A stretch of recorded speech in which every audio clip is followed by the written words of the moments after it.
ముందుగా నిన్నటి దినమున ఎమ్మెల్సీ మేరీ మురళీధర్ గారు గూడూరు శాసనసభ్యులు డాక్టర్ వాసం సునీల్ కుమార్ గారిని విమర్శించడాన్ని ఖండిస్తున్నాం. ఎవరైనా సావుకో లేక వర్ధంతుకోపోతే వాళ్ళకి శ్రద్ధాంజలి ఘటించి ఆ రోజు సంతాప దినంగా ప్రకటించుకొని వేరే విషయాలన్నీ పక్కన పెడతారు.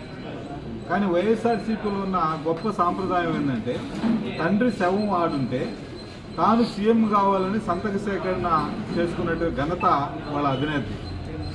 అదేవిధంగా నిన్నటి దినమున ఆయన వర్ధంతి రోజున రాజశేఖర రెడ్డి గారికి మాలేసి ఆయన సంతాపం చెప్పేటప్పుడు ఆయన గొప్ప నాయకుడు, ఆయన ఆకాశాన్ని నుంచి కింద గూడుపడ్డాడు, ఆయన భూమిని అంతా పరిపాలించాడు, ఆయన కంటే గొప్ప యోధుడు లేడు అని పొగుడుకోవాల్సిన మీరు ఆయన్ని పొగడ్డం మానేసి మమ్మల్ని విమర్శించేదానికి మీ టయాన్ని వెచ్చించడంలో అర్థమవుతుంది మీ యొక్క పనితీరు, పద్ధతి, ఆలోచన విధానం.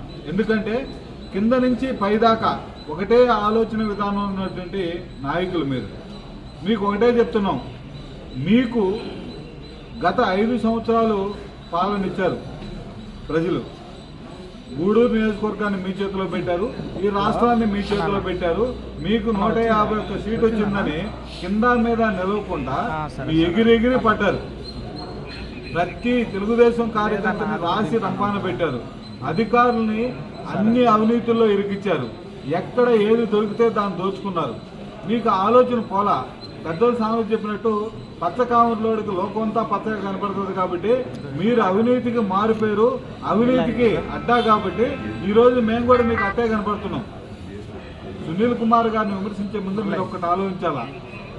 మీరు రాజకీయాల్లో కూడా నాకు తెలిసి సునీల్ కుమార్తో సమకాలికంగా రాజకీయాలు ప్రారంభించినట్టున్నారు. అయితే మీరు ఎప్పటికీ కూడా ఎమ్మెల్యే కాలేరు. ఎందుకంటే అధికారం ఉంటే, పదవి ఉంటే ప్రజల్లో ఉంటారు. అధికారం పోతే, పదవి లేకపోతే మీరు ప్రజల్లో ఉండరు. సునీల్ కుమార్ అట్ట కాదు.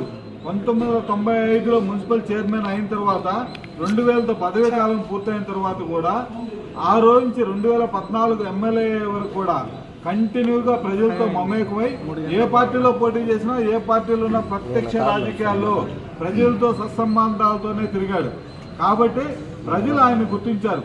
2019 ఎన్నికల్లో మీరు బెక్ చేసినటువంటి ఒక్క అవకాశం అని చెప్పి ప్రజల్ని, నాకు ఒక్క అవకాశం అని చెప్పి ఆ ఖడ్గంశనాల్లో అసలు సినిమా యాక్టర్ అడిగినట్టుగా మీరు ఒక్క అవకాశం బతిలాడితే ప్రజలు కరుణించి ఒక అవకాశం ఇచ్చారు. దాన్ని మీరు దుర్వినియోగం చేసుకొని ఈరోజు దాన్ని మీకు పోయిన పదవులు పోయిన ఫ్రస్ట్రేషన్లో మమ్మల్ని దారుణంగా విమర్శించడం మంచిది కాదు.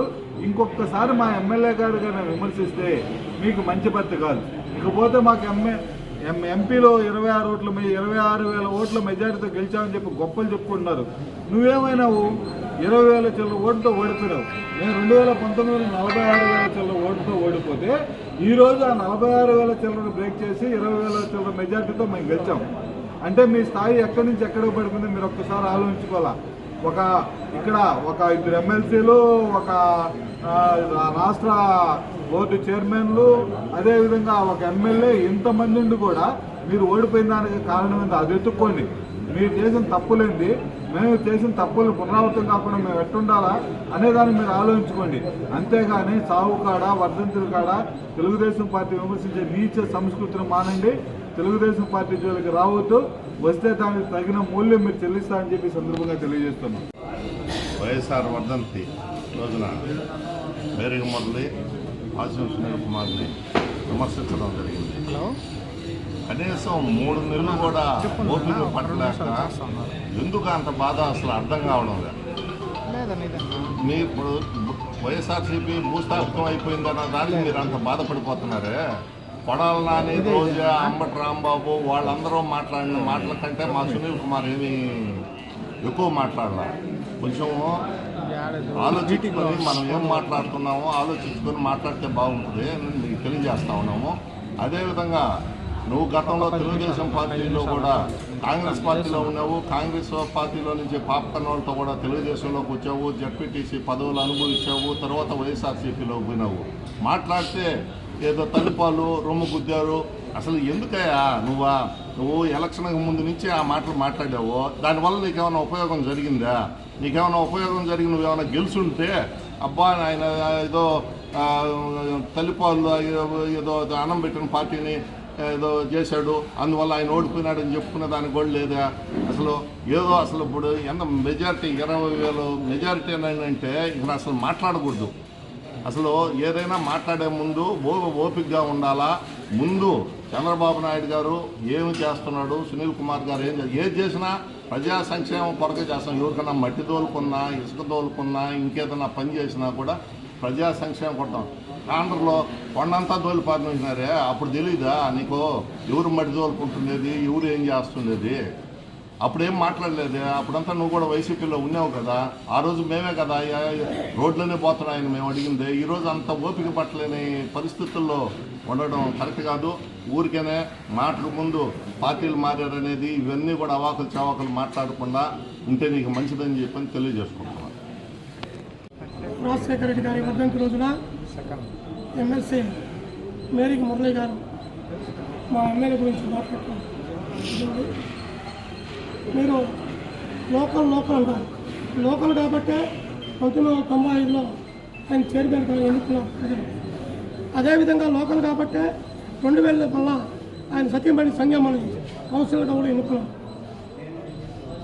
ఆయన పదవిలో ఉన్నా లేకపోయినా గూడూరు ప్రజల గురించి ఆలోచిస్తాడు. గూడూరు ప్రజలు కూడా ఏమాత్ర పని ఉన్నా ఆయన దగ్గరే పోయి పరిష్కరించుకుంటారు. ఈరోజు మీరు చూసుకుంటారు, ఎలక్షన్ అయిపోయి ఆయన ఎమ్మెల్యేగా గెలిచి సుమారు 3 నెలలు అవుతుంది. రోజు కొంత వేల మంది చీకటితో 5 గంటల నుంచి సాయంకాలం 9 గంటల వరకు దండోపదండలో ఎందుకు వస్తున్నారు? స్థానికులు వాళ్ళ సమస్యలు పరిష్కరిస్తారని నమ్మకంతోనే వస్తున్నారు. ఓపికగా ఆయన వాళ్ళందరి సమస్యలు విని సాధ్యమంతా పరిష్కారం చేస్తున్నారు. అదే మీరు మీ పాలనలో 2010 అయిన తర్వాత మీరు ఎవరికి అందుబాటులో ఉండేది? ఈరోజు వచ్చేదో మాట్లాడాలా, పార్టీలు మారారు. ఆయన ఏ పార్టీ మారాడు? తెలుగుదేశంలోనే ఆయన జీవనం సాగించాడు, రాజకీయానికి ఎదిగాడు. తరువాత వైకాపాలో వచ్చాడు. మళ్ళా వైకాపాలో నుంచి స్థానికం పుట్టింటికి వచ్చాడు. ఆయన ప్రతి ఒక్కరూ ఆయన్ని గౌరవించి పనిచేశాడు. మీరు తెలుగుదేశంలోనే మీరు పదవులు అనిపించారు, జిల్లా పదవి చేశారు. మీకు అసలు కాంగ్రెస్ నుంచి తెలుగుదేశం వైకాపా మీరు పార్టీలు మారారు. పార్టీల గురించి మాట్లాడటం వల్ల అది మంచి సంస్కృతి కాదు. ఈరోజు మీరు చేసే పనులు గతంలో మీరు చేసినట్టు అద్దువాపు లేదు. అసలు 5 సంవత్సరాలు మీరు ఏమేం చేస్తారు, అన్ని అరాచకాలు చేశారు. మీరు మాట్లాడటం మా అమ్మాల గురించి మంచి పద్ధతి కాదని నేను ఖండిస్తున్నాను.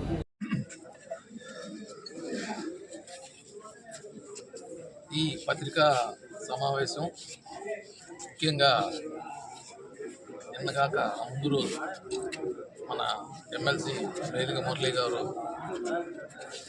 కొన్ని విషయాలు మా ఎమ్మెల్యే గురించి మాట్లాడడం జరిగింది. అయ్యా మేరీకి మురళి గారు, మిమ్మల్ని ప్రజలు చీకొట్టారు, ఘోరంగా ఓడించారు, అయినా సిగ్గులేదు మీకు.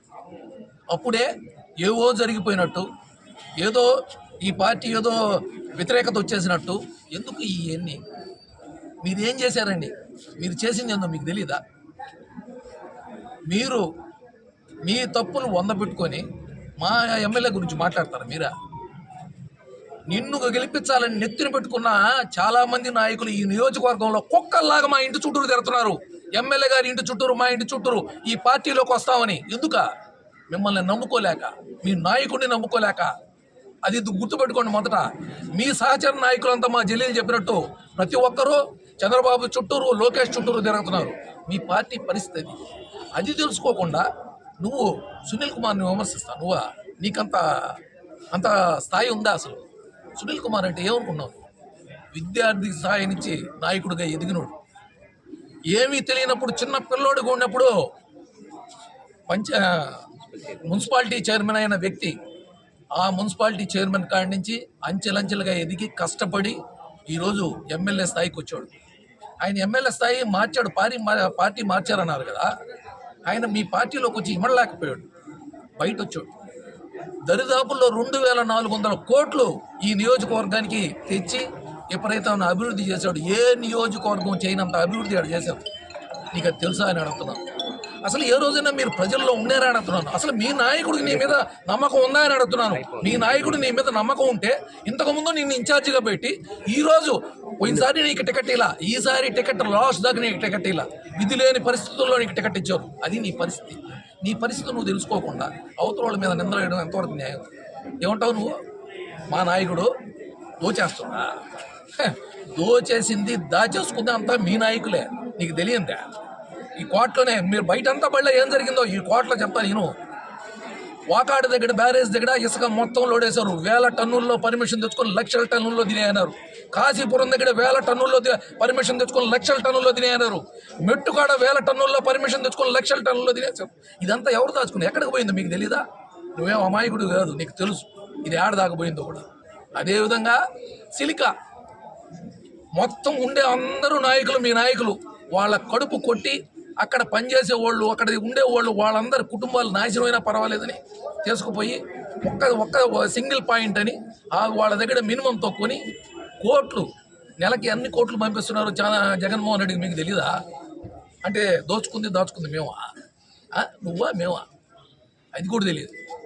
వారే ఇంకా క్వాడ్జీ పల్స్పార్ అయితే ఎవరు దోచుకున్నారు?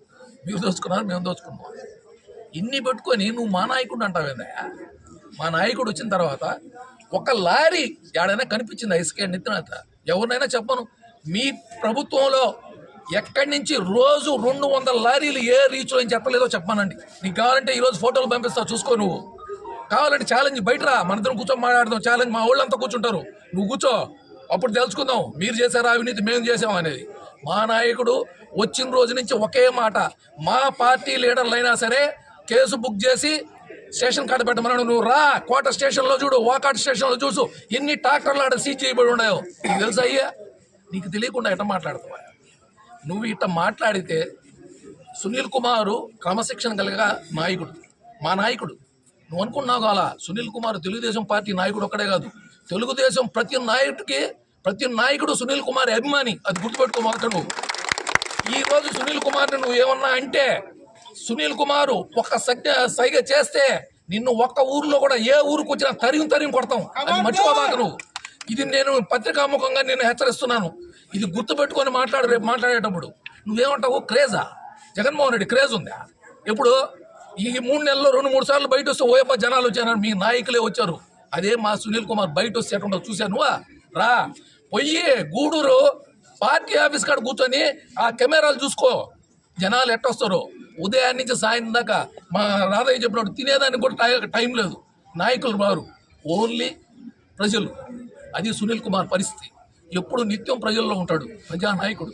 అట్ట నువ్వు విమర్శిస్తా ఏందా నీ పరిస్థితి? ఇదే విధంగా కొనసాగితే నువ్వేదో ఇంకోటి కూడా చెప్పావా, మర్చిపోయాను. చట్టం అందరికీ చట్టం మీ గవర్నమెంట్లో ఉండింది చట్టం అందరికీ. ఏమయ్యా పత్రికా విలేకరులు మీరు చెప్పండి, వీళ్ళగా 5 సంవత్సరాల్లో చట్టాలు పనిచేసాయా? ఎవరికి చెప్తావు స్వామి నువ్వు? ఇట్లాంటి మాటలు మాట్లాడతారు దేనికి? మీరు ఏదన్నా ఒక చట్టం అన్నా మీ దాంట్లో రాజ్యాంగం అంతా రాజారెడ్డి రాజ్యాంగం అమలైందా, లేకపోతే మన అంబేద్కర్ రాజ్యాంగం అమలైందా? మీకు తెలీదా ఇది? ఈరోజు పోయమ్మ ఏదో బాధపడిపోతున్నా. నీకేమయ్యా బాధ? అంటే ఈ మాట అంటే నువ్వు బలి బాధపడిపోయినావు. ఎందుకో? అదే చంద్రబాబు నాయుడిని అసెంబ్లీలో బండ బూతులు చుట్టారు మీరు. మేసాలు కూడా లేని పిల్ల నా కొడుకులు. ఎప్పుడైనా మీరు ఒకసారి దాని గురించి బాధపడ్డారా? అదేవిధంగా మా నాయకుడి భార్యని 100 సార్లు ఏదో 100 రకాలుగా మాట్లాడారు, అప్పుడు బాధపడ్డా నువ్వా? అదేవిధంగా 75 సంవత్సరాలు గల మా నాయకుడిని అక్రమ కేసులు బనాయించి జైల్లో పెట్టారు, అప్పుడు బాధపడ్డావా? అప్పుడు లేని బాధ ఈరోజు వచ్చేసింది నీకా? ఎక్కడ నువ్వా? మళ్ళీ ఇదొకటి, నాన్ లోకల్ నువ్వు లోకల్ ఎట్టవా? నువ్వు రాపూర్లో చేరు, నువ్వు లోకలా? నువ్వేందే మమ్మల్ని గురించి నాన్ లోకల్ గురించి మాట్లాడేదా?